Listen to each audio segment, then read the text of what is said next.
यहां कुछ ही दिन पहले शिवाजी महाराज की मूर्ति बनाई गई। शायद सबसे बड़े महापुरुष शिवाजी महाराज जी की मूर्ति बनती है और कुछ ही दिनों में वो मूर्ति गिर जाती है। और मैंने अखबार में पढ़ा कि प्रधानमंत्री ने कहा मैं शिवाजी महाराज से माफी मांगता हूं। अब मैं ये समझना चाहता हूं प्रधानमंत्री जी ने किस कारण माफी मांगी। अलग अलग कारण हो सकते हैं। पहला कारण हो सकता है कि ये जो मूर्ति थी इसका कॉन्ट्रैक्ट आरएसएस के एक व्यक्ति को दी गई। शायद प्रधानमंत्री जी कह रहे हैं कि नहीं, मैंने गलती की, मुझे ये कॉन्ट्रैक्ट आरएसएस के व्यक्ति को नहीं देनी थी, ये मुझे कॉन्ट्रैक्ट मेरिट पे देना था। शायद वो गलती हो सकती है। दूसरी गलती हो सकती है, शायद प्रधानमंत्री इसके लिए माफी मांग रहे हैं कि मैंने जिसको कॉन्ट्रैक्ट दिलवाया उसने भ्रष्टाचार किया, महाराष्ट्र के लोगों से चोरी की। यह कारण हो सकता है। तीसरा कारण हो सकता है कि आपने शिवाजी महाराज की मूर्ति बनाई और आपने इतना भी ध्यान नहीं दिया कि वो मूर्ति खड़ी रहे। जहां भी आप देखोगे सड़क बनती है भ्रष्टाचार, सरकारी भ्रष्टाचार से बनी है, सरकारी चोरी करके बनी है, सरकारी एमएलए को पैसा बन के दे के बनी है। ये बीजेपी की सरकार नहीं है, ये आपकी सरकार थी। इसको तोड़कर चोरी करके ले गए ये लोग। और प्रधानमंत्री को सिर्फ शिवाजी महाराज से माफी नहीं मांगनी चाहिए। अगर माफी मांग रहे हैं तो महाराष्ट्र के हर व्यक्ति से माफी मांगनी चाहिए, क्योंकि वहां पे बीजेपी के लोगों ने आग लगाई। तो ये लड़ाई चल रही है। भारत जोड़ो यात्रा में कन्याकुमारी से हम कश्मीर चले। लोग कहते हैं कि राहुल गांधी कन्याकुमारी से कश्मीर चला। नहीं, मैं अकेला नहीं चला था। लाखों लोग हमारे साथ कन्याकुमारी से कश्मीर चले थे। महाराष्ट्र में, केरल, तेलंगाना, उत्तर प्रदेश, मध्य प्रदेश, हर प्रदेश के लोग चले थे। और एक लक्ष्य था, जो एक लाइन में हमने कह दिया, नफरत के बाजार में मोहब्बत की दुकान खोलनी। हमें नफरत की राजनीति नहीं चाहिए, नफरत का हिंदुस्तान नहीं चाहिए। हमें मोहब्बत की राजनीति चाहिए, मोहब्बत का हिंदुस्तान चाहिए। हम भाईचारा देखना चाहते हैं, हम एक दूसरे की इज्जत करना चाहते हैं। यह फर्क है। आप देखिए, देश के कोने कोने में ये लोग नफरत फैलाते हैं। और ये नई चीज नहीं है, ये सदियों से कर रहे हैं।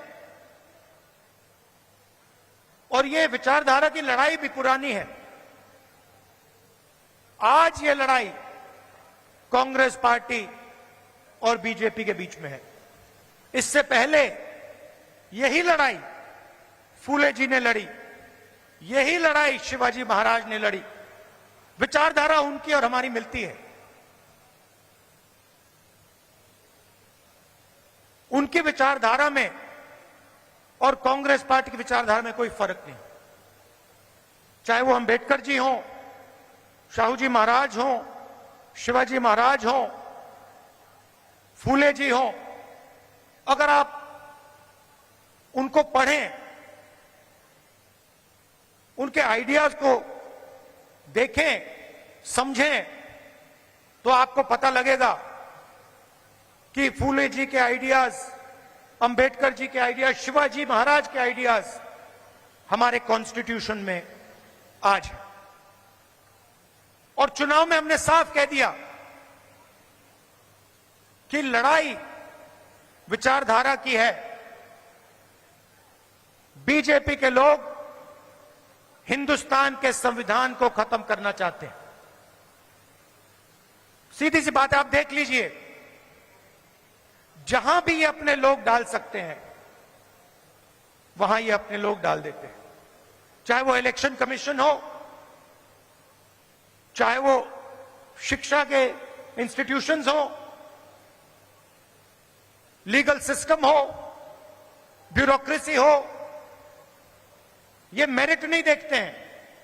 आज हिंदुस्तान में इनकी आंखों में एक ही तरीका का मेरिट है, अगर आप आरएसएस के हो तो मेरिट है, अगर आरएसएस के नहीं हो तो आपके लिए इन संस्थाओं में कोई जगह नहीं। और हर रोज ये कॉन्स्टिट्यूशन पर आक्रमण करते रहते हैं, कोई ना कोई नया तरीका ये निकालते रहते हैं। हमने जाति जनगणना की बात की, हमने कहा कि देखिए देश में पता लगाना है कि किसकी कितनी आबादी है और किसका कितना हक बनता है। मैंने कुछ गलत बोला? सही बोला ना कि ये पता लगाना है अलग अलग वर्ग के लोग हैं, ये कितने हैं, इनकी आबादी कितनी है और इनका हक क्या है और कौन सी संस्थाओं में इनके लोग हैं। एक प्रकार से हम स्नैपशॉट लेना चाहते हैं कि हिंदुस्तान में आज क्या हालात है। बीजेपी के लोग एकदम कहते नहीं, हमने दबाव डाला, न्याय यात्रा की, और पहले ये सारे के सारे लोग कहते थे कि जाति जनगणना के हम खिलाफ हैं। आरएसएस के लोग कहते थे, बीजेपी के लोग कहते थे, इनके नेताओं के बयान हर रोज आते थे कि जाति जनगणना नहीं होना चाहिए। हमने दबाव डाला और कुछ दिन पहले कंफ्यूजन में आरएसएस कहती है कि हां जाति जनगणना जरूरी है। अगर आप आज कह रहे हो कि जाति जनगणना जरूरी है तो पिछले 6 महीने में आप क्या कह रहे थे?